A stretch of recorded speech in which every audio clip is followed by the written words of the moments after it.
Oh, can I press that? Thank It's you. all done, so we are recording to the cloud. Excellent. Thank you. It is December 17th. This is a regular meeting of the Community Resources Committee of the Town Council.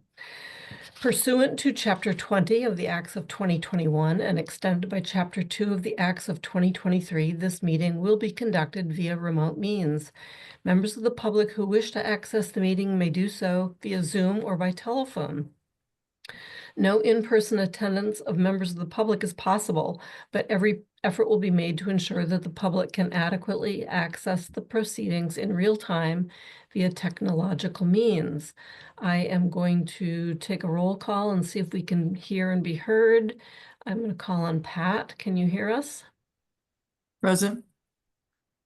Councillor Ette, Present. Jennifer Taub, Here. and Pam Rooney is here. Mandy Johanneke is not going to be here this evening. So the agenda tonight will be a continuation of the University Drive overlay, and our action items, which is item 3, will be conversation discussion about the overlay. We have canceled any discussion about the solar bylaw for tonight. If people are interested in that, it is not on tonight's agenda. Then we'll open up to general public comments. So I did want to note that during the public comment period, during the public hearing period on University Drive, there will be opportunity for public to ask questions and make comments. And there will be as much response as we can manage at that time by ourselves or by staff. So let's start with the public hearing. This is a continuation of the public hearing on proposed Article 17 University Drive Overlay District. So in accordance, we're going to reopen the public hearing. It is 6:34 pursuant to Chapter 20 of the Acts of, in accordance with the provisions of MGL Chapter 40A, this public hearing of the Community Resources Committee of Amherst Town Council has been duly advertised and notice thereof has been posted and is being held for the purpose of providing the opportunity for interested residents to be heard regarding the following proposed amendments to the zoning bylaw. As referred to this committee by the Town Council, a proposed zoning bylaw, Article 17, University Drive Overlay District, to consider amending the zoning bylaw by adopting the University Drive Overlay District as Article 17 and amending the official zoning map by adding the University Drive Overlay District. The overlay district would include properties on the east and west sides of University Drive between Northampton Road and Amity Street, and would establish its own requirements for only mixed-use buildings, including dimensional standards and conditions, and design guidelines. So we have reopened that public hearing. I think we left it. I'm going to just double check. There are 3 attendees, and I would like to open this public hearing portion by just asking if there is anyone in the audience who wants to speak specifically about University Drive overlay, and would be happy to take comments at this time for 3 minutes. I'm just going to look for, I see one hand. This will give people time to think about it. Janet McGowan, can you unmute and join us? Hi, thank you for hearing me. I'm Janet McGowan. I live in at 706 Southeast Street. I was on the planning board for 5 years and I've worked on the University Drive proposal. You know, we on the planning board initially were talking about 4 or 5 stories for the buildings, and towards the end of our discussions, I said, you know, I would be okay with 6 stories if we had, you know, more inclusionary zoning, like 25%. And the board, you know, the general idea is like we're giving a lot, and so we can ask for things back, increasing the value of the properties as well as the future profits of any developed properties. And so when that proposal came back to us and sort of has evolved, we got the 6 stories, but we didn't get the add to the inclusionary zoning. I know Nate had been talking about over, you know, in general, maybe 10%, 12% is too low for Amherst. Might be, you know, raising that. And so I'm here, and I talked to the planning board about this, I think 2 weeks ago, to say, hey, we sort of forgot about that piece about, you know, increasing the inclusionary zoning in exchange for an extra floor. And so at the planning board, I was, you know, saying, let's not forget that piece, and they're discussing that.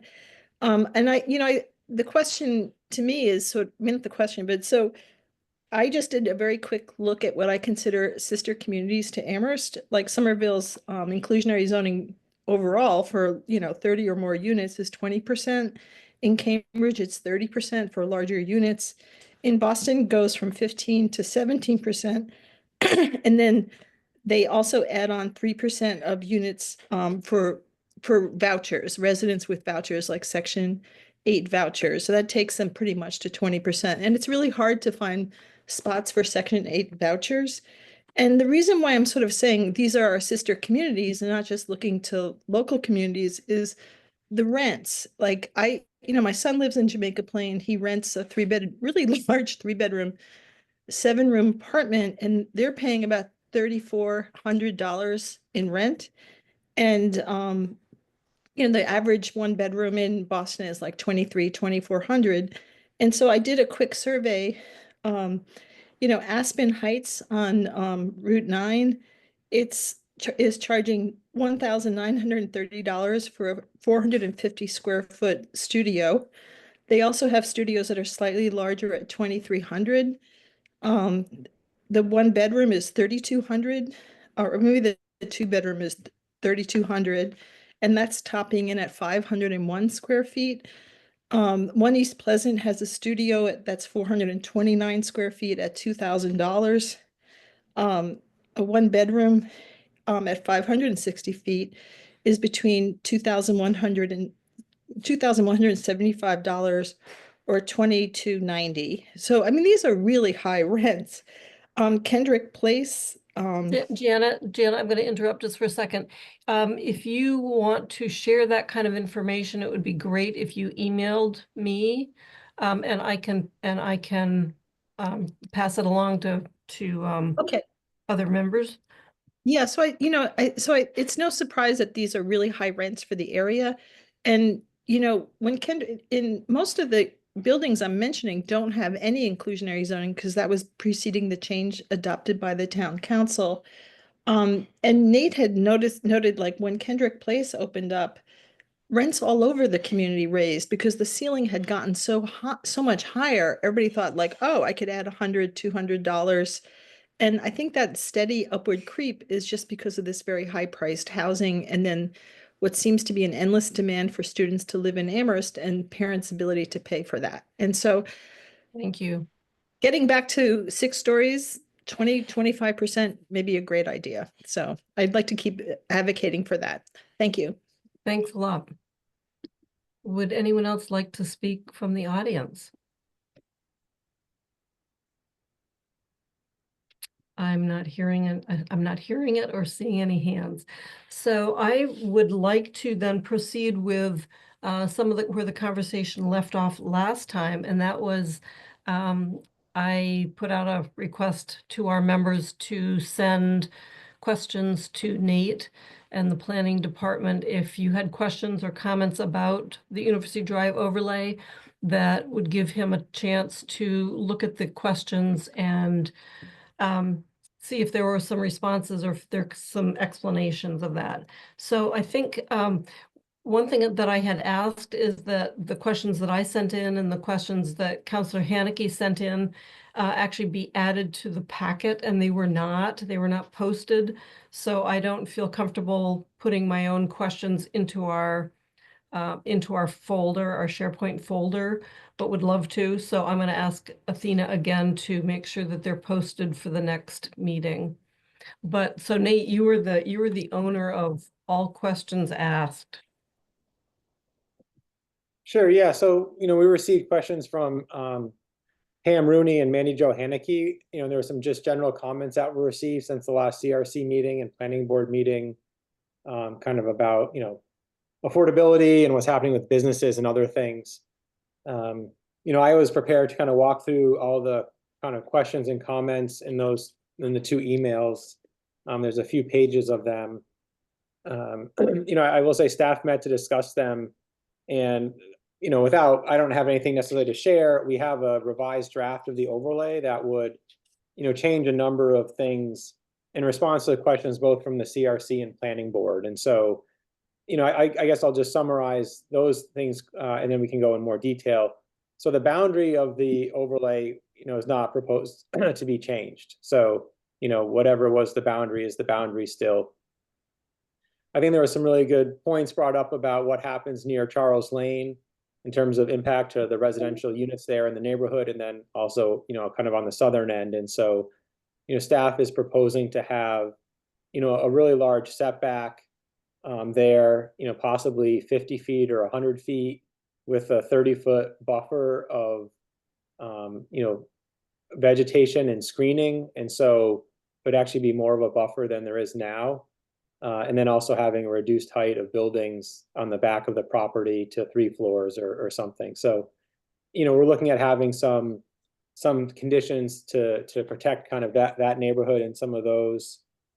There was some discussion about what's the street facing facade of a building and what does it mean when we say, can there be multiple buildings on a property?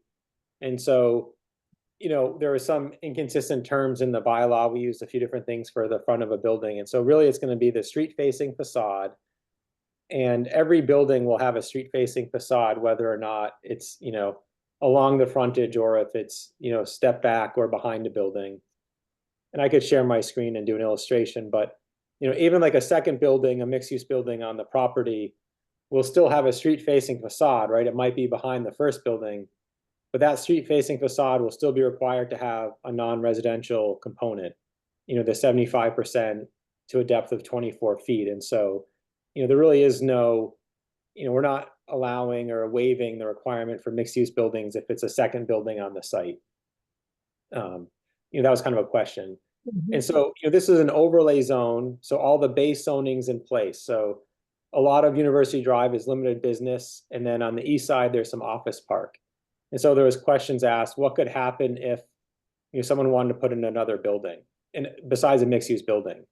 And so the overlay only deals with mixed use buildings. So if someone wants to put in an office building, just an office building, they're not using the overlay. They're using whatever zoning's in place, the office park or limited business. If they put in a mixed use building and they want to put in an office building, the mixed use building follows the overlay, the office building then follows the base zoning, whatever is allowed there. So if they want to do an apartment building, they have to follow all the dimensional standards in the zoning, including the additional lot area plus the setbacks. In an apartment building, we limit it to 24 units. So it's not as if someone could put in a 50-unit mixed-use building and then be like, oh, I'm going to put in a 50-unit apartment building. No, they have to follow the regular zoning for apartments. And so there are some questions related to that.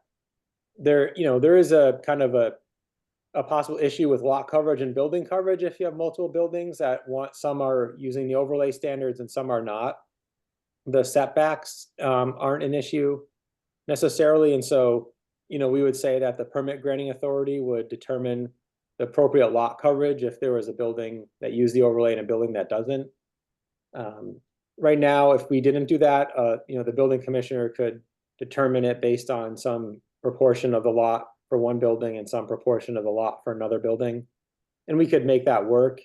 In reality, the additional lot area and other things on a property would really limit probably putting an apartment building with a mixed use building. And so if someone really wanted to do residential and have 2 separate buildings, they'll probably do 2 mixed use buildings because of the flexibility in the overlay.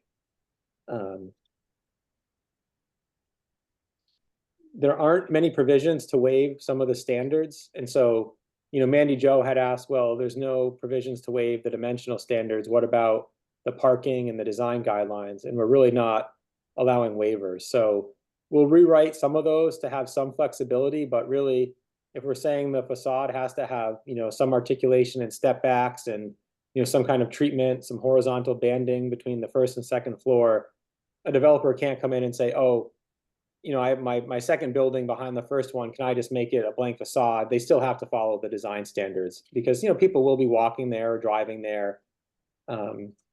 We did change the requirement that a developer has to provide a 10-foot wide mixed use path, and it can be on private property.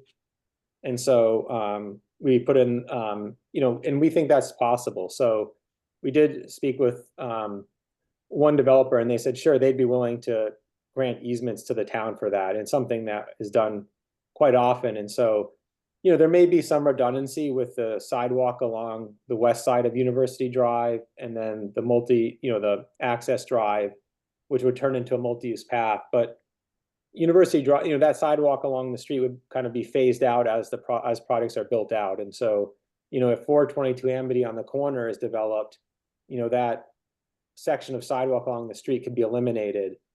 And then, the multi-use path would connect to the sidewalk, say at the southern end, but for that stretch along the property, we would no longer need that sidewalk. And really that's meant to maintain a really nice wide green space for street trees, right? So we have a 15 to 18 foot wide green belt that can really support street trees, stormwater management, and then separation of the street from the pedestrians and the buildings. And it really helps, diminish the scale if buildings are 6 stories. And so, the planning board and staff really wanted that kind of wide separation between, traffic and then pedestrians and the building.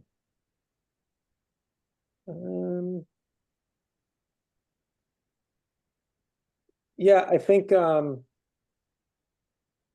could walk through a little bit more. I was gonna, we are gonna require on the Big Y area, we'll name the parcels, but there's probably like 6 parcels on that corner, that 100% of the ground floor has to be non-residential. And then we'll have some condition that there's, an allowance for incidental space for the upper floors. So like, a mail room, mechanical equipment, bike storage or something, can be allowed on the first floor up to a certain percentage. But, if, Mandy Joe's question was like, if it's all 100%, what happens if there has to be some other kind of, incidental or space. So we're going to come up with some language for that. So we'll, have that for a portion of that corner. Yes. I'm just trying to figure out what the best method for interacting with some of these questions is, because I have some questions as you go, but I'm trying to just hold them. Sure. Yep. But that one in particular, you had mentioned, or it was discussed previously, that it was better to maintain an intact overlay district rather than, for instance, we talked about overshadowing the Charles Lane neighborhood, that you didn't really want to say parcels 2 and 3 have a different setback or whatever. How would you describe some of the conditions to focus or be clear what subset of parcels you're talking about for Big Y and its ability to have up to 100%? I like the term up to 100% retail on the ground floor. Can you just describe that a little better, how you would differentiate those parcels from any other parcel on the property? Sure. Is the map visible for everyone? Yeah. So we would Could you make say it a actually- tad larger, please, if possible? yeah. Sorry, let me Thank you. I'll just yeah. So if we're here at the Big Y Plaza, we would actually say in the bylaw that, if this property ID is, say it's, 10D20, we would say property 10D20, 10D19, 10D18. We actually enumerate the properties. And we'd essentially say that in this area, that's hashed, that, within we'd say that, there'd be a second condition, like 17 point whatever, that we'd say in this area defined by these properties, 100% of the ground floor needs to be a permitted non-residential use, with, we could have with, some other language, whether it's, some allowance for incidental space or something. Similarly for like Charles Lane, or here's a residential property, we'd say that, any building in the overlay that's within, so many feet of a residential use has to be stepped back 100 feet or something. And so you're creating 100-foot or whatever we could say, 100, we were thinking 100 or 150 feet, so that no building in the overlay could be closer than 150 feet to a residential use adjacent to the overlay. And so what that would mean for Charles Lane, I'll delete my my annotations. The if we said 150 feet, so this is about 40 feet, 50 feet to the property line. Say this is 80 feet.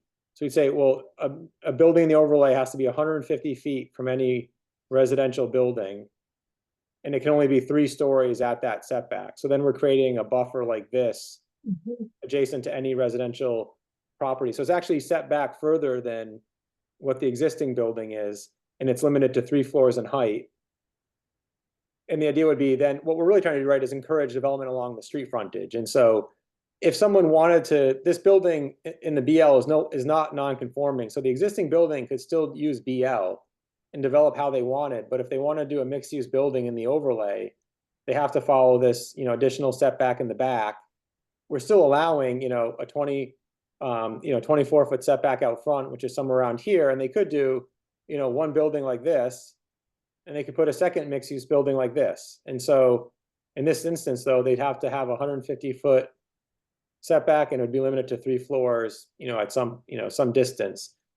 And so the overlay, there'll be language qualifying that, and what I was saying earlier about a street facing facade, here's a street facing facade right here, but say this is also a street facing facade. So this second building, if it were a mixed use building, still has to have 75% of the street facing facade, a minimum to a depth of 24 feet, be a non-residential use. And so, and we don't have, so if someone wanted to do a mixed use building here, and they did something like an L, this is a street facing facade, and this is also a street facing facade. So this needs a component of mixed use, and this needs a component of mixed use. And so, it's not just what's on the very frontage piece, it's, any street facing facade. And so the planning board, I think they had talked about that. They really wanted, the idea too is to encourage buildings up along the frontage, the setback line, to have, something that, given wetlands, you might not have it on any property, but really to have, buildings along the front setback line. So there is a streetscape. We talked about having some language to the extent feasible or allowed.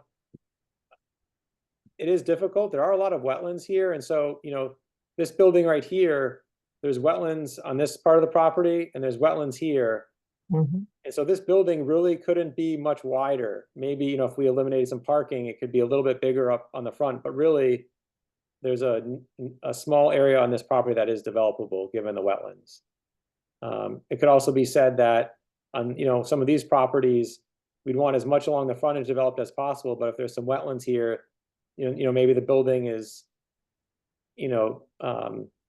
step back a little bit or look something like this to avoid a wetland. And so we can't require, without having waivers, we can't write something that's so detailed and prescriptive that would make some development, prohibited. But we do have enough standards and conditions where, Rob Mora and Chris and I went through all the questions in the bylaw again. And like I said, I hope to have a version with a bunch of track changes to look at for the next hearing. The planning board meets tomorrow night as well to look at this. So I'm assuming there'll be kind of a draft that takes in all these comments and more. Are you going to try to have the track changes ready for the planning board tomorrow night? Maybe. Maybe I had Commitment. I'll have it to share. If not, I don't know if I'll have it ready to be sent in advance. But whenever it's ready, it can get to Athena and then to the CRC. Yeah, I think it'll answer a lot of the questions that were asked. Good. Let me just go to some folks with raised hands. I saw Pat, you had your hand up for a moment. You have to unmute. I'd like to wait till after Jennifer and Chris. I just have Okay. a comment I'd like to make. Thanks, Jennifer. Yeah, so I was concerned, excuse me, I can't actually recall if it was the last CRC meeting or the planning board meeting where there was we got into a more in-depth discussion of parking, and that parking is not, there's not going to be a parking requirement per se in the overlay district, but it's going to be done on a project by project basis. And the more I thought about it, if there is not if the mixed use residential buildings are not required to provide parking for their residents, and no matter how close it is to campus, people will have cars. I mean, students have cars because that's how they get back and forth to school, even if they're not using it to get to class. And the residents will park in the Big Y and CVS parking lot. And you could say, well, they'll have to have, a parking enforcement officer, but people will park there and say they're going to Big Y and then they'll go back to their apartments. I just don't, and that would be a real kind of disaster for their clients if all of a sudden the Big Y parking lot is full and you can't shop there. So I'm pretty certain, it's not a question. That is where people will park. So how do we address that? Yeah, I mean, there's flexible parking standards in the overlay, and however, we require an applicant to submit a parking utilization study and and a parking management plan, and then any shared or, leased parking agreements. And so, if someone comes in with a one-page memo and says we don't need parking, the planning board can require a full study to determine, given the units in the non-residential space, what they think is appropriate. And so, although the current bylaw, isn't used, it can still be a reference point. So if we say that usually you'd have 3.3 parking spaces for 1,000 square feet of retail, and they say, okay, we're going to have 4,000 square feet of retail, and we think it's going to be a restaurant. I mean, the board could say, well, that we think that might need 30 spaces or whatever, and then if you have so many units, we think you might need so many spaces, and it's really the developer that has to prove to the planning board that they're providing either the space, or in their lease agreements, they're saying there shall be no cars, or what kind of parking plan they have. And if it does become a problem where they're parking off site, then it becomes an enforcement issue with the town. But we think that in this area, given that its proximity to UMass public transportation, we really don't need to have a requirement of 2 spaces per unit. But I know I say this at every meeting because I live closer to campus than where Big Y is. And, the 2 student houses behind me, there's 8 cars there. They're 2 blocks from campus. And I always talk to students, when I'm campaigning and, why do you have a car here because you use it in Amherst? And that's my transportation back and forth from my hometown to school. So I always hear them saying, I've heard that it said in the last planning board meeting, you can't get much closer to campus than University Drive. You don't even have to go up a hill. But students and non-students but particularly students will have cars. And it's kind of, as someone who goes to, I guess, selfishly to Big Y a lot, if I couldn't park, if I was driving around looking for parking, and I think with all their customers, that would be a real hardship, and it would discourage people from shopping there. So I'm concerned when I hear, because I always hear, oh, if it's close to campus, people won't need cars. And that was what they said about One East Pleasant and Kendrick Place. And, there's. Yeah, so the planning board talked about this a lot, and some of the planning board members felt that, let's have some faith in a developer that they will create a project that's going to work. And so, 422 Amity, they have, mixed use buildings, they have 80 or so units, and they're providing 150, 170 parking spaces or whatever it is. And so, that developer and that project team realizes they do need parking to make their development successful. So a developer is not going to put so many units or so much on a property and have absolutely no parking if it's to the detriment of the project. And so, especially in this location, the planning board said, well, let's they still can require parking, right? So they have to, so a developer or an applicant still has to have, provide parking information. So it's not saying don't provide anything. But the board said, let's actually have some flexibility here, because oftentimes parking, especially parking requirements, are used to limit the amount of development. And so, and for the overlay, right, it's only for mixed use buildings, right? If someone wants to come in and do an office building or any other type of building or use, it's following the current zoning, the base zoning. It's only for mixed use buildings. There's this flexible parking requirement. And so the board felt, given the intentions and purpose of the overlay, it is appropriate to have flexible parking. This is the last question. I don't want to derail it, but would it ever be a situation where the owners of the Big Y property could be brought into the conversation? Because I'm sure they wouldn't want to see Sure. residents taking over their parking lot. Oh, no, I mean, it could also be that they enter into lease agreements and they charge for spaces, and it becomes, they have like a permit system, right? I mean, there could be creative ways to make parking work. So right now, there's some shared parking happening on University Drive across the street between properties. And so, we encourage that in the overlay, that shared or leased parking can happen. And so, it could be that some properties have more parking, like Newmarket, area could say, we have an excess of parking of 40 spaces. They could, enter into some, outline a permit area that people could rent stickers for on a monthly basis or whatever. And so, I think that, yeah, I mean, I think if there is a problem, like I said, it can become an enforcement issue. So all the permits will have something about parking in them. And so if we realize that people are not parking on the property, then it becomes something, the building commissioner and staff can look into. And so it's not as if it'll be silent on parking. It'll reference a study or a plan or some parking number. Thank you. Pat? Chris, do you want to go ahead? Because I really just have a comment. I just had a brief comment about parking. I think I remember a year or two ago, this conversation came up and we got testimony from Barry Roberts about his building at 70 University Drive. And he had the, requisite amount of parking for his 36 unit mixed use building. And he said, I believe the number was, well, usually only 24 people are parking there. So there's a building there with 36 units. I forget what the mix of units was. And then there's also a little office there. But he said, the parking is never full. 24 is usually what we have there. So people could go there and, look at it at different times of the day to see if that's really true. But I thought that was worth mentioning. Thank you.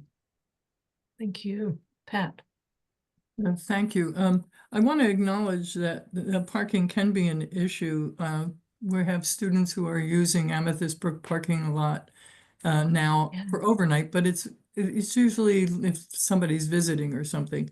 But I hear everything that the developer, is it Cross Point or the developer of the Big Y or the owner of the Big Y property is totally in support of this project.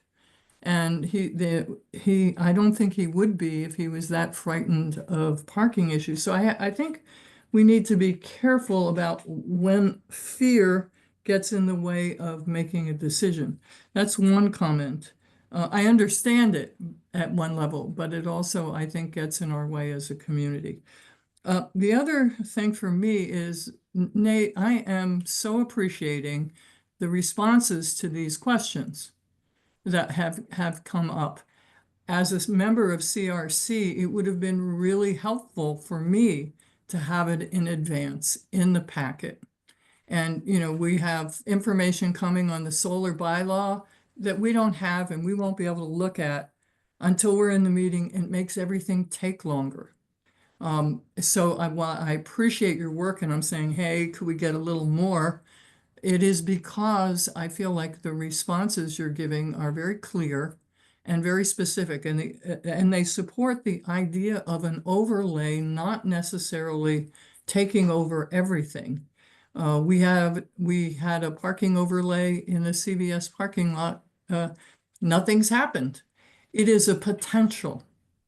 And I think one of the things that as a community, we can sometimes get very nervous about, understandably sometimes, is that this possibility might disrupt everything. I think the basic statement is nobody's going to make a building where nobody can park or where, the other thing is when my son was in college, he used his bike and he walked everywhere, everywhere. And he did that in high school.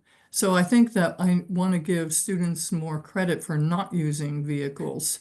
And not letting, because I've heard Nate's responses and thinking about what a developer needs to have a rentable space, I think we can rest or relax a little bit about this. And again, Nate, thank you for your work. Thanks, Pat. On that note, though, before Jennifer replies, Nate, can you please send me the copy of what Mandy Jo Haneke sent you, and you've got mine.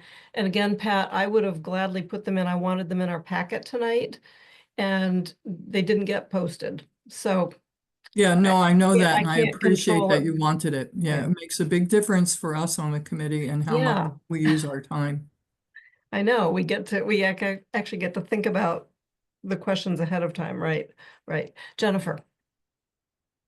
Or the responses ahead of time to our I'm not questions. unmuted. Last word on the parking. I mean, the Cross Point, yeah, I mean, I understand they want, right, they understandably, they see this as more residents there, more customers. I don't know that the person that wrote us the letter from Cross Point actually knows that there's not, he wouldn't be familiar with what the parking requirements are for the mixed use buildings. I don't think he's been following our proceedings that closely. But again, I have to say what I see in my neighborhood is students they walk to school, but they bring cars because that's how they get from their hometown. So there are cars that are parked, even if the cars aren't being used every day. And I do see with the, 1 East Pleasant, Kendrick Place, and now 11 to 13 East Pleasant, is the parking lots are full at night for the businesses around those buildings. And along Kendrick Park, there's not a lot of spaces really for people coming to use the park. I mean, that's where people in those businesses park their cars. So, and there's almost no spaces provided in those buildings. So the residents will find places to park, and they do have cars, even if they're not using them every day. So it's a, serious concern. And I've been hearing for like more than a decade, because I went to the planning board meetings, as Chris is smiling, when the first buildings, 1 East Pleasant and Kendrick Place, were coming up, and they just said, oh, students don't drive to school. And that's just not the case. I mean, and they will, again, park in places that maybe weren't intended for them to park. Yeah, if I could respond quickly, Cross Point, when staff met with them, was a team from their office, and they own a number of properties in Eastern Mass and around New England, and they're in a lot of MBTA communities, so they're working with other communities on overlays because they own property right near, say, transit stops. And so you're right, they might not know the specifics of our overlay and understand all of it, but they're very familiar with overlay zoning and what it means to be in kind of redeveloped areas. And so they said they've worked with a number of other communities out in Eastern Mass with zoning overlays and zoning changes because their properties are kind of prominent within that. So I think they're really comfortable with this kind of regulatory change. In terms of parking, yeah, I mean, I do think what's different about downtown is we have the municipal parking district that says there's no parking required. And so when a developer would come in for those properties you mentioned, Jennifer, they don't even have to have a parking utilization study. They just say, we don't need to provide parking. But in the overlay, we're actually saying you need to do a parking study for your project. And so, what the language says that the board has to make the determination that there's adequate off-street parking. And so if a developer has some study that says, here's what we think, the trips are per day or what the kind of parking need is, the planning board will say, well, then how are you accommodating that? And so it's not as if there's nothing. There is going to be some information for staff and the permitting board to kind of use to determine what could be appropriate, on-site parking. I think that is a difference. I mean, right, I think Amherst Cinema was the first project that used the municipal parking district, and it was appealed. And in the legal document, the attorney said, we're in the municipal parking district, we don't need to provide parking or explain it. And that was like kind of that was the, that's the extent of the justification. It's different for the overlay, so. Yeah. I do have the list of questions. I don't know if I'd want to pull them up, Pam, and we walk through them, or if you I want to was wait. just about to start asking some of them. So yeah, if you want to pull them up, that would be terrific.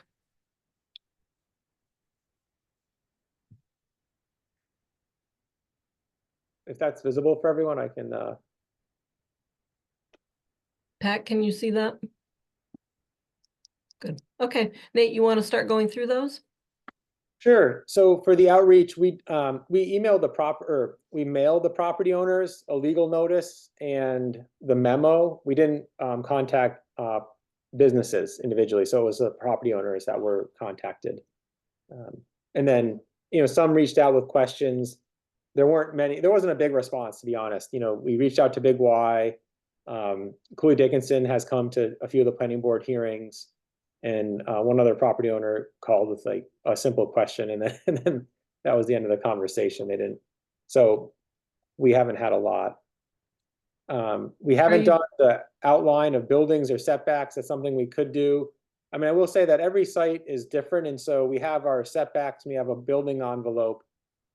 I think what's happened in the past, if you have a big property, we show the building envelope as like this 100 by 100 square foot block, and a developer won't build a 100 by 100 foot building. It'll be, like a double loaded corridor, which it might be 60 feet. With the new building code that Amherst is adopting too, that will be effective next year, every unit is going to have fresh air, basically like through a window or something, and be passive house. And so the buildings will really just be probably like a double loaded corridor. There isn't an opportunity to have interior units that have no exterior windows. And so even a large building will have to have a courtyard then with some open space in the middle. So, I think there could be some creative ways to manage that, but, essentially every unit will have to have some fresh air,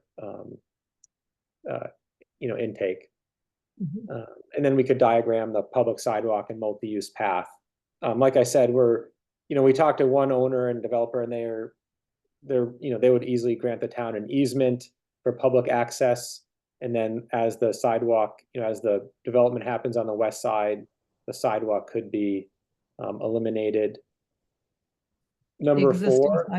hold on, just on that one. So I really appreciate the intent of having a nice 15 to 18 foot wide greenway. And I think that as it stands today, having the maples line that street, it's a really important feature of University Drive. And I think having an uninterrupted greenway would be really terrific. So encouraging the construction of the multi-use path to literally to take up sort of half of the existing access road is a really wonderful way to cut down the amount of pavement, create the path, and then free up the greenway.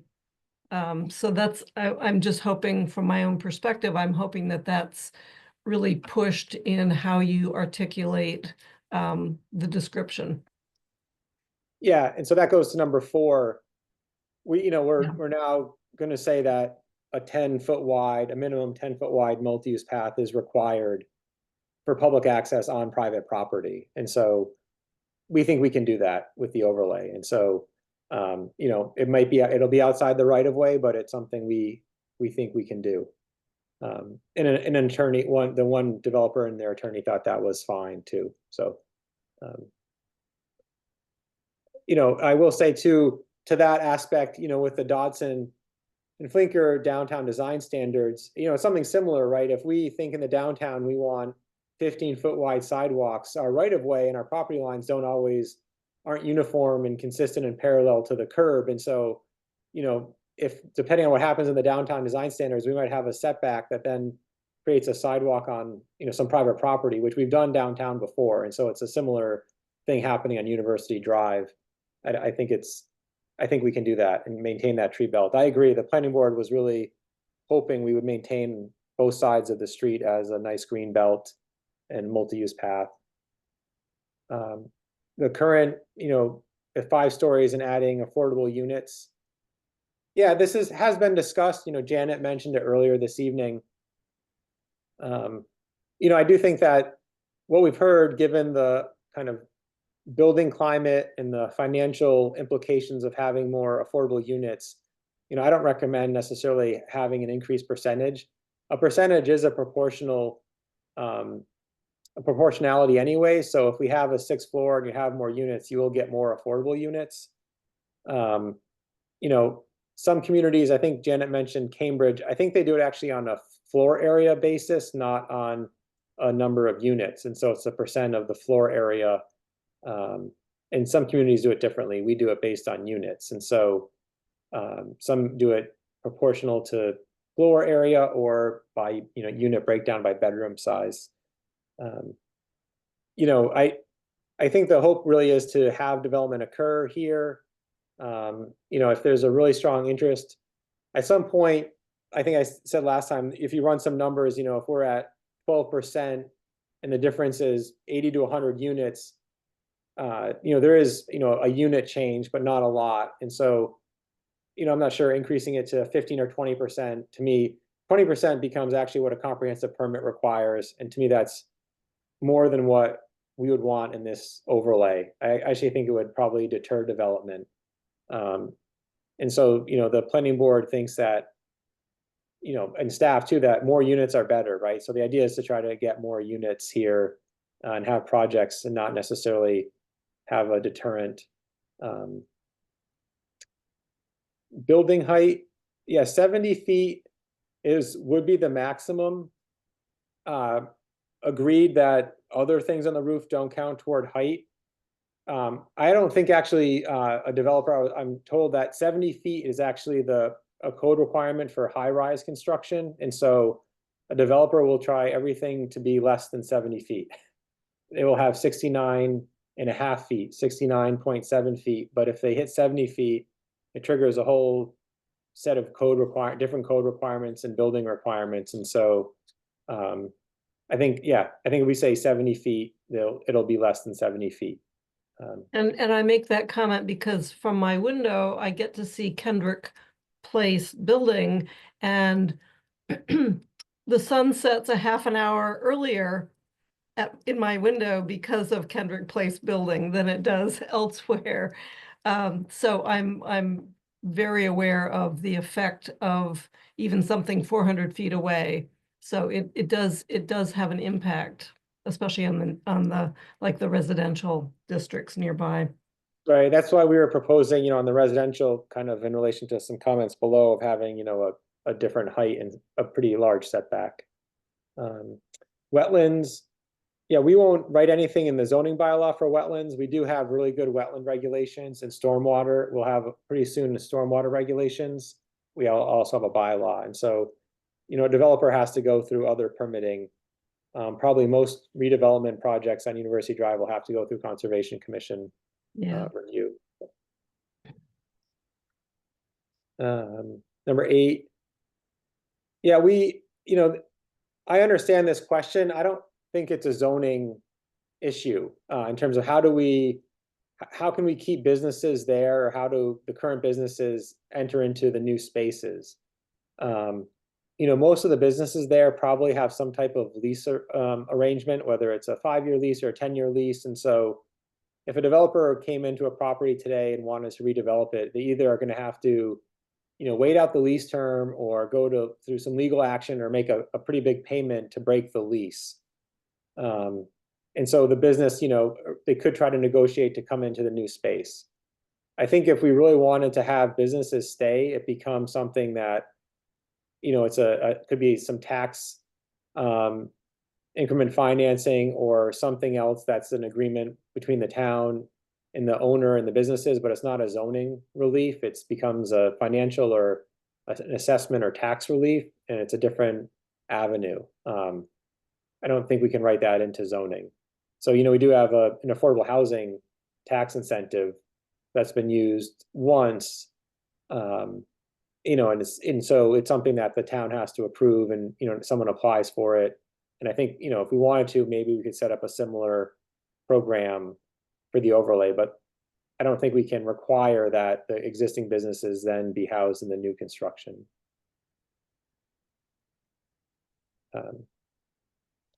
There was discussion about, in the new buildings, can we have a certain size non-residential space, or, and I think that becomes a discussion during the permitting process and with staff. So if a developer is coming in and saying they have this much square feet, the town could, we'd ask, like, well, what do you think is going to go in there? And the permitting board will say what's going in there, and, how many entrances and what does it look like? And so, the idea here too is to have a developer be a little bit more intentional about what they're doing. And it might not be that they know, but really the hope is to have, if they're using the mixed use overlay, that they have some idea of what's happening there, at least in terms of how the interior space may be allocated. And this question, can a residential mixed use building be constructed on a currently developed property? So the overlay is only for mixed use buildings. I think I mentioned that, if someone wanted to put an apartment building on a site, they would just follow the existing zoning. So in the office park zoning, you can't put an apartment building. In the BL you can, but you have the additional lot area per family. So 4,000 square feet per unit, you're limited to 24 units. And then you have setback requirements for an apartment building. And so if a property can accommodate that, sure, they could put in an apartment building, but it's not using the overlay, it's just using the existing zoning. I'm gonna ask a question on this in particular. I have been listening to conversations about principal uses. So if we have an office building as the principal use on a property, the question is, does this overlay district then allow us to add a mixed-use building to the property? That's just a real clear answer on that. And then if there is already something developed like an office building, it still allows for a mixed-use building to be added. It Or does. two mixed-use buildings, but not necessarily two office buildings. Is that correct? So yeah, say there is a property that has an office building and they wanted to use the mixed use overlay, they could put a mixed use building if they have the lot area and the size of the property in addition to the office building, yes. And so we do have a building coverage and lot coverage in the overlay. It's pretty generous, and setback requirements. So they have to meet all that to put a mixed use building in. If someone were to put in a second office building, that would just be using the base zoning, and they could also do that if they meet all the dimensional requirements and lot coverage. So in the BL, it's pretty limited in terms of building coverage at 35%. And so, if depending on the size of the property, they could maybe get a second office building, but whatever that base zoning allows. Right. So it's really in that case, the lot coverage that tends to restrict, not the fact that it's a second primary use, principal Right. use. Yeah, it's the lot and building coverage that really comes into consideration. And then we talked about whether there's some parking requirements. And so, if a developer has an office building and they know they have to follow, in our bylaw for office buildings, we have a parking ratio requirement. They have to still be able to satisfy that and put in a second office building, now on the property. With a mixed use building, they'd have to also show how on that property, an office building and a mixed use building, and what the parking utilization would look like with those two uses. So dimensional standards. Yeah, so we the idea, we looked at the setbacks again. I think on Northampton Road, we would change the setback to 20 feet. And so Northampton and Amity would have 20-foot front setbacks, and University Drive would have 24 feet. And really the idea there is to not create any nonconformity. So you don't want to have a setback that would then create a nonconformity with an existing building, but also have a wide enough setback to allow for, sidewalks, public space and street trees, right? So we could say, oh yeah, we only want a 10-foot setback on Amity Street, but then, you're creating a pinch point in a place where you might not have street trees. And so I think staff and the planning board really like the idea of having wider setbacks, especially given building heights. To this point right here, to existing single family neighborhoods, like I said, I think, we're going to propose a pretty wide setback and then also a buffer of like 30 feet that needs to be, that cannot have, I think we'll define it in a way that there's 30 feet of buffer space that, cannot have dumpsters, loading aisles, or other activity happening. And so really there's a nice separation between the residential and a possible new mixed use building. So that's actually a bigger setback than what's there on the corner now. Yeah. What would be considered interior publicly usable open space? We're going to remove that. We're just going to require outdoor, public space. I agree, it gets a little tricky defining that. Yeah. We're going to remove the requirement of planting street trees in the right of way. We had it as 17.524. I think, we're going to ask the developer to have a planting plan, but any street trees in the right of way really will, the town can do that. I don't know if we're really going to require a developer to put street trees in when there's already existing street trees in the right of way. We are going to require them to have a planting plan. I don't know if we'd want to have them require that they plant street trees. So I'm going to make a comment on that. Back when I was working at a firm that did designing in Virginia, there were things called proffers, and the county would allow a developer to do X, but in exchange, it was really a quid pro quo. In exchange, they would plant trees, they would improve intersections, they would pay for utility work, et cetera, et cetera. And it seems that this is a pretty small ticket item to allow or to require planting of street trees where there are some missing. Essentially we have a beautiful array, but there may be 3 missing in that stretch, and it would be really important. And I think it's the least we could ask a developer to please plant, the street trees back. Okay.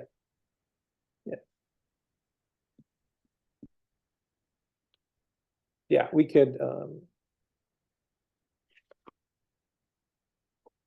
is there any, I think Jennifer, do you have your hand raised on that or? Parking. So, what we say in the overlay is that the sections of Article 7 apply except for the general parking requirements. We change it to Section 7 where we have the parking ratios, and 7.2, the shared or leased parking. So, what we require in 7.1 in terms of the surface still is required. The landscape standards in a parking lot are still have to be met. What really doesn't have to be met are the parking, formulas or ratios. And so every other part of the parking section of the bylaw is in place. And so the majority of this front facade, so this is a street facing facade. I think this is a good question. And so right now in the bylaw, let me just scroll down.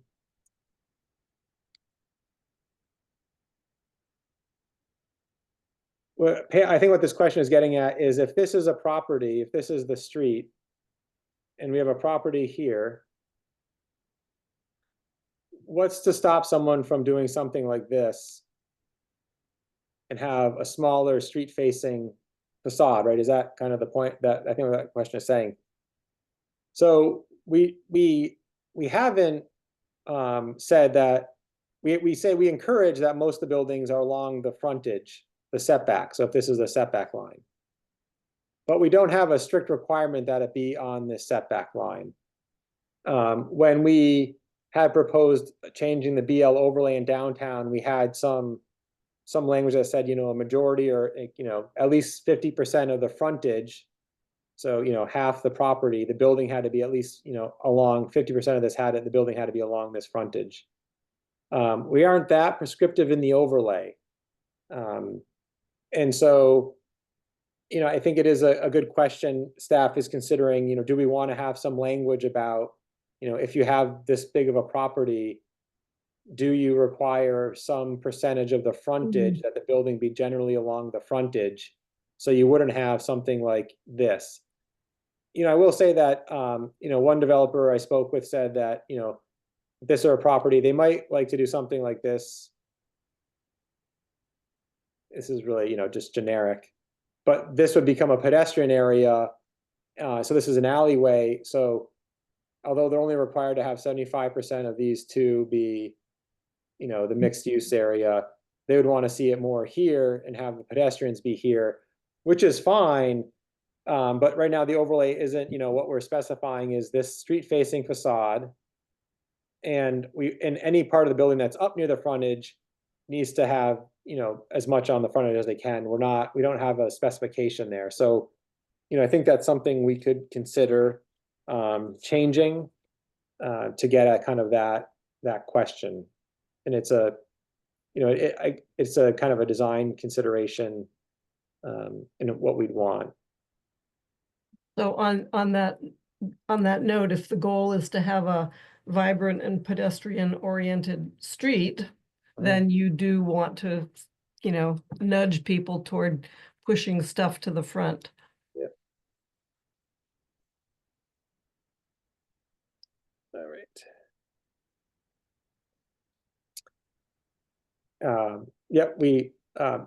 I think we can have some language for that.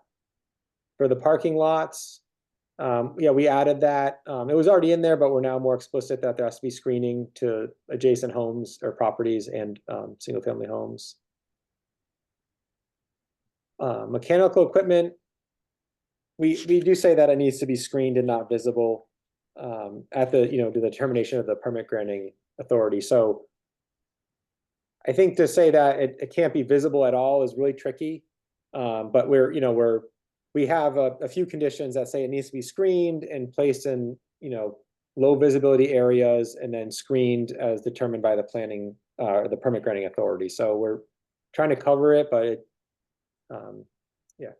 Nate, that is the wording from the proposal. Yeah. And my suggestion was in italics, which is given my view of the mechanicals at Kendrick Park, it's also important that the residential not necessarily get full view of mechanicals as well. So it just needs to be part of the conversation of where it's visible from. yeah, we still have, we incorporated that. We just, and kind of in response to that, we looked at what we were saying and we had this really strong language that it shall not be visible basically at all, which can't be met. And so we changed it a little bit. Even if it's behind screening, it's visible. So what, it is interesting though, talking about that, you can, I think if a developer came in, there's ways to, design roof trusses and other things so it's not that visible. And it takes a little bit of planning. And we've seen it with, Wayfinders on Belchertown Road has done a really nice job with their affordable housing project. 422 Amity, the one proposed on the corner of U Drive and Amity, has done a really nice job of, hiding the mechanicals. And so it is possible. I think it takes a little bit of forethought on the part of a developer, but should I keep going? Yeah, sure. So this looks like the next section is from Andy Johanneke. Yes. Yep. Okay. So none of us has seen this yet. Oh, okay. Okay. Yeah. Oh, yeah. Sorry about that. I guess I didn't realize that. Amity Street, why a 20-foot setback and not something smaller? And I would say that, we want to have a nice wide setback.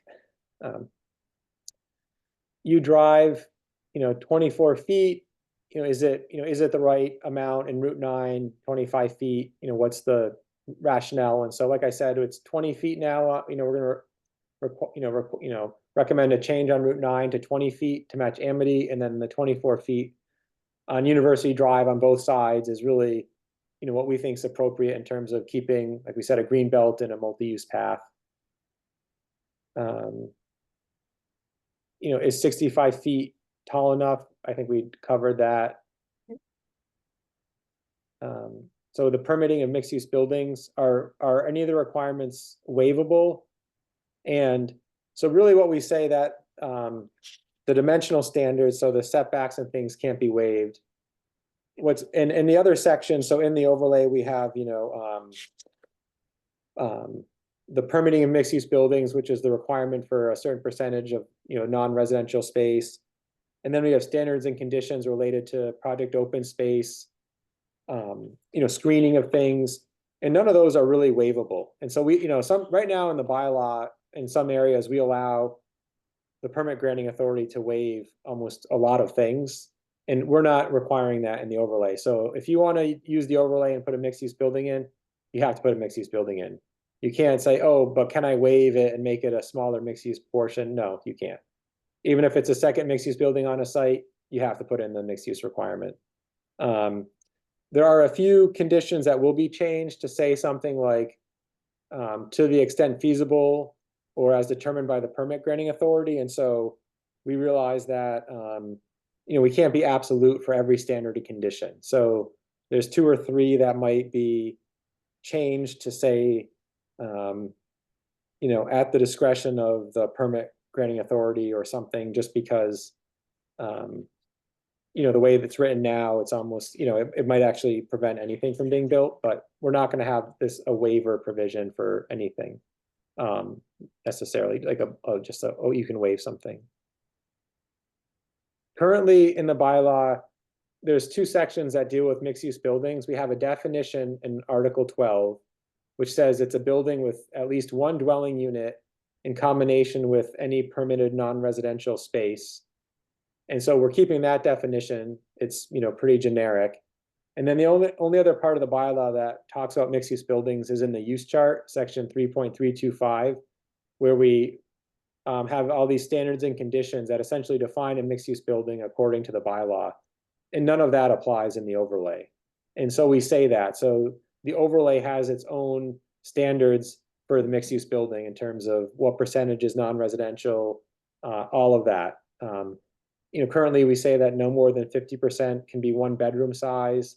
We don't have that requirement in the overlay. It's really, whatever we say in the overlay is what's there for mixed-use buildings. The current zoning doesn't apply. Oops. So Nate, just to sum that up, so I understand, conditions provided in this overlay district are, although the definition of the mixed-use building is the same, the use table 3.325 does not necessarily apply to this district. At all, right. Okay. That was a good question. Yeah, and if there's more than 1 building on the lot, what are the mixed-use requirements for the second or third building?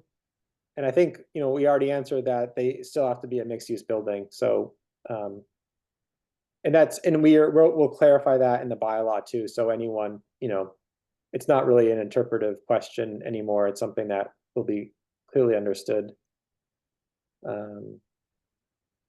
This 75%, if we move it to 100% non-residential, how does that work for elevators or other things? And so, in that corner, we are going to say 100% non-residential, like for instance, but with the exception of, incidental space or other things. And so we'll define that. And so there will be an allowance for, at one point when we were looking at downtown, an architect said that, like there's about 15% needs to be used for kind of this incidental or common spaces. And so we'll have some language for that. So it's not, confused, right? That if even though it's 100% non-residential, up to 15% of that ground floor could be, incidental or common space. So stairwells, mailroom, storage, that's in support of the residential, mechanical.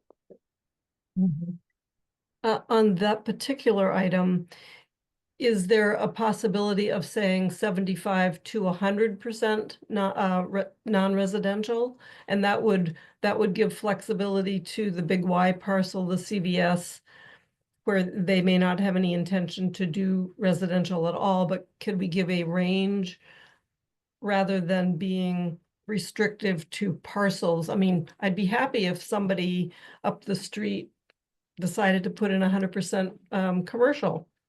Right. I wouldn't want to restrict it. Yeah, let me, I'll talk to staff. I think we, we can, I don't want to say we can do anything in the overlay, but, so the overlay is voluntary, and so some of these things are minimums. And so although we say in the rest of the overlay, a certain percent of a facade to a certain depth, someone could come in and propose much more than what Yeah. we're providing a minimum, but I think in the Big Y area, our thought was 100% ground floor with the exception of a certain percentage for incidental and common space is how we'd word it. And really then it's, 100%, right? I mean, it's whatever, so all of it has to be non-residential. And the Big Y owners were really supportive of that. They, and their model is actually, an anchor grocery store and then, all ground floor is commercial retail with, I don't think they've done any residential development at all, but they said if they would, it's gonna be all above a 100% ground floor retail. So I think we've answered the, reasonable amount. I think we'll be a little more specific than that. 17.541 was this street facing facade. And what does that mean if they generally have to be located along the front setback line? But I think, like we said, the staff will change the bylaw a little bit and really, any street facing facade, like I said, even if it's behind a building, has to be the mixed use piece. So I think that's what this question was asking. This one right here, in the bylaw, we had said a few different things like building facade or front facade. We're going to change all those to be street facing facade. So it's a, there's the same terminology. I think we need to have consistency there. And this question is also getting at if there's multiple buildings on a property. So, like I said, you want to put 2 mixed use buildings in, they have to meet all the mixed use building standards. And then parking doesn't count for the so the way we said it, we define a mixed use building is that 75% of the street facing facade of the first or ground floor shall be any permitted non-residential use other than parking. And so parking can't be that non-residential use, but in the remaining space, you could have parking. So you still have to have your retail, commercial, whatever office space, and then the remainder can be parking. But parking alone isn't, part of this non-residential space. If someone wants to put parking on an upper floor, they still have to have the ground floor be a non-residential use. If someone wants to, have a parking garage type structure, that's a different kind of use. That's not a mixed use building that becomes, in their bylaw, we have, use classifications for a parking garage. So really it's what kind of parking is allowed in a mixed use building. And so if someone wants to do just parking, it's not a mixed use building. But Yeah. I don't know if there's any questions or. Yeah, I mean, I would certainly want to not discourage someone from adding parking or to try to accommodate as much parking as they can, because that will solve a lot of other issues. Pat? Yeah, I'm going to have to leave the meeting. I can't sit any longer. Okay. I will watch the video or check in with people about the section I'm missing. Thank you. Thank you, Pat. Feel better. Yeah. Yeah, so with this, this one here, the parking, if I draw this, if this is, the front of a building, and we're saying that, 75% to a certain depth needs to be the mixed use piece. And then, here's the rest of the building. We're saying that this could be parking back here. Mm-hmm. So 422 Amity Street, the one that's under permitting, they had done something very similar. They had created a building where they have, and it might be changing, but what they had done is they had a building that wrapped the corner of Amity Street. This is their building. And, they had, mixed use like all along here. But then on the first floor, you know, a lot of this back here was parking within the building on the first floor. And so, and then they also had surface parking, you know, in the property. And then they had a second building here that had mixed use, and they also had parking in the building back here. And so, you know, they were being really creative with how they managed the mixed use, and the parking and the residential was all above. And so, you know, I think that, you know, they realized they needed a certain amount of parking, and they needed to make it work by having some in the building. And so, yeah, I think we're not prohibiting that. We're just saying it can't be that, you know, non-residential piece. Can a maybe unit building or multi-building development combine non-residential requirements into one building? And so again, you know, 3.325 doesn't apply. And if there's two buildings on a site that want to use the overlay, they have to be mixed-use buildings. And so to that example, if this is a property and someone puts in a mixed-use building here, you know, they have to have mixed use here, and they put a building in here, and this is the street, 75% of this facade has to be the mixed use piece. They can't say, well, I'm gonna put the mixed use piece here and have this be all mixed use. This becomes an apartment building. And so they still have to have a mixed use building on the site. And so we're not trying to write in some of these scenarios, right? And so a developer might come and say, well, I want this to be an apartment building. And we could say, yeah, then you have to follow the existing zoning, the base zoning. But if you want to have a second building and call it a mixed use building, but then put the mixed use in the other building, well, you really have to have it in that building. And it's different than what we kind of allow in the bylaw now. What we say in the bylaw is that if there is two mixed use buildings on a property, they still need to have a mixed use building, but they could take some of this mixed use, not all of it, and put it in the other building. But that's not what we're saying for the overlay, right? So we're not, like, I wouldn't use the current bylaw, just use the overlay. And we are going to require a 10-foot multi-use path to be provided on private property. Yep. And we think it can be. We think we can require public access on private property. And, you know, that'll be a conversation during permitting. We've already heard, like I said, from, you know, one development team and an attorney that they think that's really reasonable. We've eliminated this section about off-street parking within 800 feet. So that does that. There's general requirements, section 7 of parking, which this was included in, so that's not relevant. And what are the parking space requirements, and what is an adequate number of off-street parking spaces? So, you know, like I said, the developer will have to provide some study, some numbers, and it becomes a conversation during permitting. And we still have the zoning bylaw and other projects as reference points. So it's not as if this will be in a complete vacuum. Some developers like one space per dwelling unit. And so, you know, we've heard from one developer who said no matter what they do, they'll always probably have one parking space per unit. And then there's some developers who say, I don't think I need anything more than, you know, 20% of my units need parking. And so it's kind of a preference. And I think, like I said, most developers will think what they'll do what they need is to, you know, have a development be successful. And the board has to be confident of that.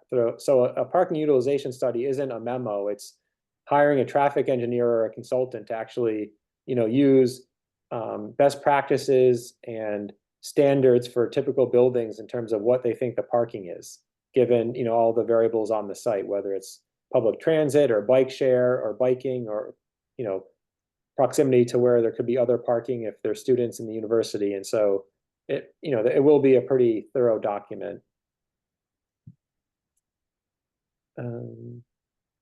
This kind of goes back to the street facing facade. I think we've answered that.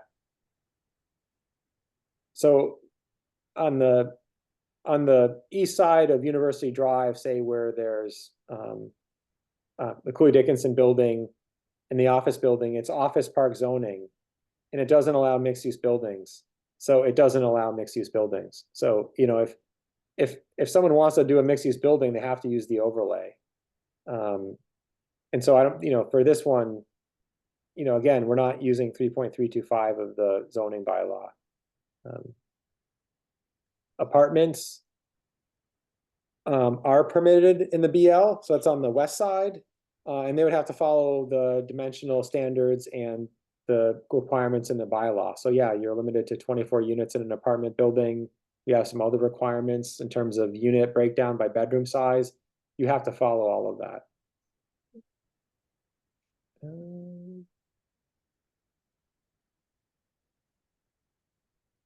Yeah, I think this one is in the overlay, we structured it like the rest of the bylaw. We have a general in 17.0 in our overlay is the general description of it that says, you know, we'll follow the mixed use building definition currently in the bylaw, but then we basically are saying we're going to have all new standards in the overlay.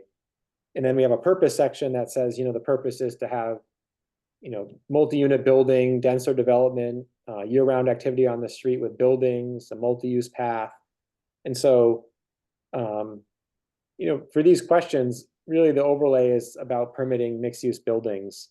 It doesn't, you know, the current, like I said, the current bylaw doesn't apply. If someone wanted to build a 6-story office building, they can't because our current zoning doesn't allow that. So really you can only build a 6-story building if it's a mixed-use building. They couldn't come in and say, oh, I'm using the overlay, I'm going to build a 6-story office building. They have to build whatever the zoning allows in the office park zoning, whether that's 4 stories or 5 or 3 or whatever it happens to be. So, you know, BL is 3 stories, right? So they're limited. There's waivers, but if someone wanted to come in and say, I want to build a 5-story office building in the BL, they could apply to the zoning board or the permit board and say, you know, can I have a waiver to have 2 extra floors in the, you know, and then, you know, it's a special permit application through the normal process. And that's the way it would be now, whether or not there was an overlay in place. And so, you know, we're not really encouraging other types of development other than a mixed use building. You know, in this product open space, yeah, I think it's a good question. You know, we're not saying there has to be a certain amount of product open space. We are going to qualify a little bit more. We already say it can't be, you know, areas that are driveways. We're going to say it's not the multi-use path. It's not, you know, areas where there's mechanical equipment, and it has to be on the, you know, exterior of a building. And so we say it can be areas for seating or plazas. And what's enough? I mean, some of it is we have, you know, building and lot coverage, and we are going to ask for a site plan. And so again, it's happening through the permitting. You know, if someone says they're going to have some seating areas, the permit granting authority could say, okay, show me those. And where are they? What do they look like? It's not that you have to have, you know, a certain square footage or a certain percentage of the lot size. It's just saying there has to be something there. And so maybe on the corner of the building, they have a little recessed area where they have a few benches. And that could be adequate. It's really just to have places for people to sit or gather, or, you know, spaces for things to happen, as opposed to just having one narrow sidewalk. And so, you know, staff thinks that there's enough of the conditions and standards within the open space section that, you know, the developer will have guidance. And if they meet with staff, you know, we'll explain this as well. You know, at one point, like I said, when we were looking at the downtown, we were trying to say that, you know, 10% or some percent of the lot had to be open space, but it becomes, you know, it becomes tricky when there's other, you know, some of these properties have wetlands or other things. And so, you know, we're saying, you know, wetlands can't be the open space either, right? It has to be usable open space by residents and the public. And so I think a developer will kind of discern what that means. And it doesn't have to be a huge open space, right? It could just be an extra wide area near the multi-use path where they have benches and some plantings, and, you know, it works out just fine. I think that's the end of the questions. So Nate, if you could send me that combined document, that's great. I will send it directly to Athena and ask her please to put it in to post it in our next meeting. But since it's been publicly reviewed, I can now put it in our SharePoint folder for everybody here on the committee to read and look at. Mm-hmm. All right. Yeah. Thank you. That was I know. That was an arm's length of questions. That's all right. I think, you know, staff met for gosh, 2.5 hours today to talk about it, and we discussed it last week, and so, yeah, I think what's resulted is, we'll have some nice changes to the overlay. Will you be able to, are you going to essentially go through the same questions tomorrow night with the planning board? Yeah, I think we included these questions in their packet, and yeah, and we haven't, same thing, we had asked them for questions and comments, and there was a few from the planning board members, but not a lot. And so what we're gonna do is actually encourage, we'll say that to you too, and the planning board, to continue this hearing until great. January. There's the planning board probably won't pick it up until January 22nd. Okay. They're pretty full on January 8th. And I will say there was one other thing why we'd ask you to continue it. There's section 2 in our current bylaw is the definition or the establishment of zoning districts. And what we should have done is, in addition to having this overlay as Article 17 and then changing the zoning map, we should have a change to Article 2. And it's really just it'll be one sentence or a very small addition, but we want to have the University Drive Overlay District referenced in Article 2 with a statement saying, the University Drive Overlay District is meant to do this, and then we can reference Article 17. But in that section of our current bylaw, that's where we list out all of our zoning districts. So if someone's looking, it's kind of the table of contents of zoning districts, and it really should be amended too. So we would actually advertise both the CRC and planning board as a new hearing to hear that change, and we'd send it to you ahead of time, so it could be incorporated into the zoning amendment. Just as a technicality, would we need to actually open a second hearing? Is that what you're saying? We think so. Okay. Yeah, it's not changing any material within the overlay. It's just, I don't want to say it's administrative, but it is something that Yeah, has to well, it happen is, in the bylaw. yeah. Yeah. Okay. Jennifer, Yeah, so I just wanted to ask, so we'll actually get the whole new bylaw language written out, and that's what we'll review to approve, to recommend to the council. And will it be Right, the so yeah. same as what the planning board's referring to the council? So, yeah, so what we'll do is have a track change document where you'll Good. see all the changes. And so the idea would be that you as CRC and planning board can recommend, all the changes to the council. So, right now you'd say we recommend, the current bylaw, or we recommend the bylaw with these changes. And, it might not be the same as the planning board. There might be some differences. Usually we try to have consensus, but if the CRC, agrees to those changes at your next meeting, that's what, whatever it is, that's what's recommend, what you would recommend to council is, the bylaw with the changes, and then that would be forwarded on to council. So, for instance, the planning board could say, we just recommend what was originally sent to us. And then that's what they would recommend back to council, or they could recommend it with changes. And so, and we try to clearly identify what those changes are, so. so from a procedural standpoint, if we continue, and it sounds like it makes sense to continue this tonight to a date certain, our next meeting is January 14. That will be the first of the year. And I need to double check if we have our calendar in place, but we'll certainly talk about our calendar for the remainder of the term on the 14th, because we're not going to talk about it tonight. So we might talk about this on the 14th. We would get a revised document with track changes, but the planning board is not going to see it again until the 22nd. So just from a advice standpoint, I feel pretty strongly that the planning board recommendation has a lot of weight to it. So we can presume to continue this to the 14th, but we may then just turn around and say, but we want to continue it again to our next meeting so that we can hear the feedback from the planning board. That was a long sentence, sorry. Does that make sense? Okay. Jennifer, Another procedural question. So let's, if it goes to council and the planning board's recommendation is somewhat different than CRC, will it get sent back to CRC? Will the planning board or could the council just, I guess we could have a discussion in the council and vote? Yeah, I think that, yeah, so if the planning board makes their recommendations and the CRC makes their recommendations and they're different, then it becomes a discussion at the council level, you know, why are there the differences and, you know, what does the council really think?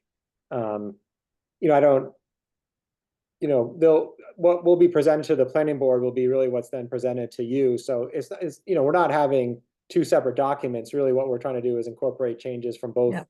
CRC and planning board into one document. Okay, that that's then good. together. Yeah. good, okay. Does anyone want to make a motion to continue this?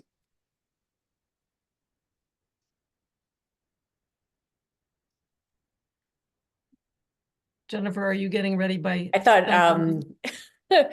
Counselor Ette was getting ready to, Doesn't- or I'll make doesn't- the motion or I'll second yours. I was ready to second. Oh, Okay. okay. Well, I move that we continue the hearing to January 14th At 6:35. at 6:35, 2025. Yeah. Is there a second? Second. Okay, we have three of us left here. Jennifer, Yes, about Counselor Ette, Yes. and Pam Rooney is a yes. So it will continue to the 14th. We can discuss it then. We'll have a new track change document.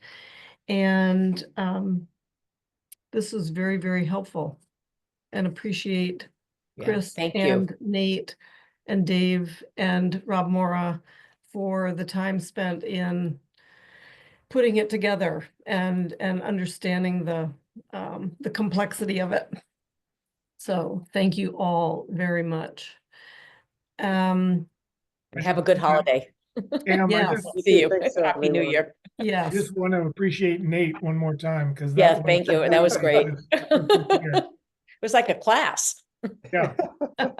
Sir Malloy took us through very efficiently. Thank you, Nate. Oh, sure. while Rob Mora is still in the audience, I am going to jump ahead to the next agenda preview and would like very much to know if he would be available on January 14 as a topic of discussion to give the CRC an update on the residential rental registration program. Just what's the status, what's working, what are the roadblocks, and any progress made, since the CRC is the one that pushed this through and developed it. That would be very, very helpful. Rob Mora looks like he would like to speak. Hi, everyone. Yeah, yes, I did see that on the upcoming agenda item, so I am available for that evening. Wonderful. That would be great. And we'll try to do it at a time specific. I'm guessing, you know, probably right around 8 o'clock after we have discussed the U Drive overlay for a while. Okay, thank you. Okay, thank you very much. So,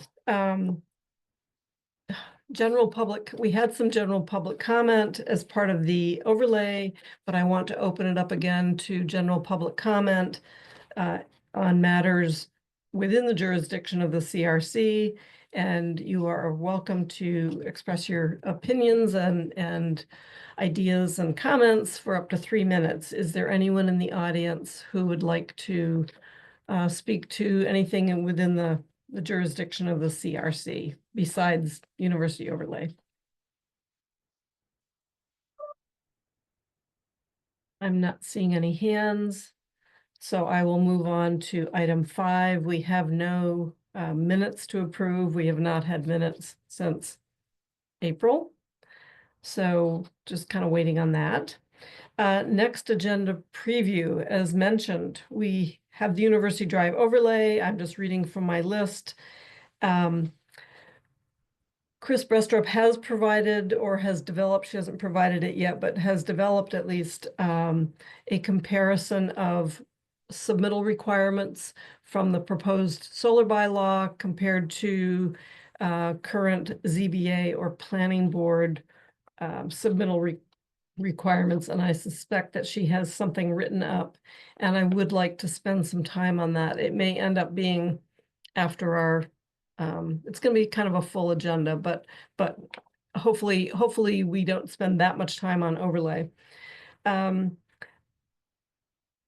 The other topic is, I think we need to review the 2025 schedule. I don't remember setting it for 2 years in a row, so I'm pretty sure we need to refresh the 2025 schedule. There may be a request to change the evening back to Thursdays, and I'm looking at Councilor Ette because I think you were wanting to move it to Tuesday because it was better for you, and so I just want to make sure that we would be able to work something out. If it only works on Tuesday for you, then that's fine. Yes. I would only be able to have a response once we move to the new year. Yeah, So, yeah. yeah. That's perfectly legit. And you have GOL on Thursdays, right? Oh. Go ahead. So, GOL is on Thursdays. so I was being careful because there's no guarantee. We don't know who the president is going to be. Therefore, there's no guarantee Right. who's going to be on which Right, committee. that's true.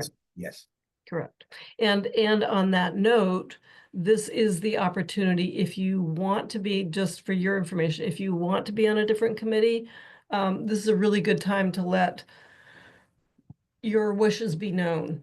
And I don't know if there's going to be a formal request for counselors to, request committee assignments. I think there probably will be, but I'm not sure. We still run into the same problem because if we don't Yes. know who the president is, then Correct. the wishes can't be known because there's no one That's to correct. hold on to. Yes, it's the cart before the horse. One of the other items that may not fit into the 14th is an update on the ADU updates.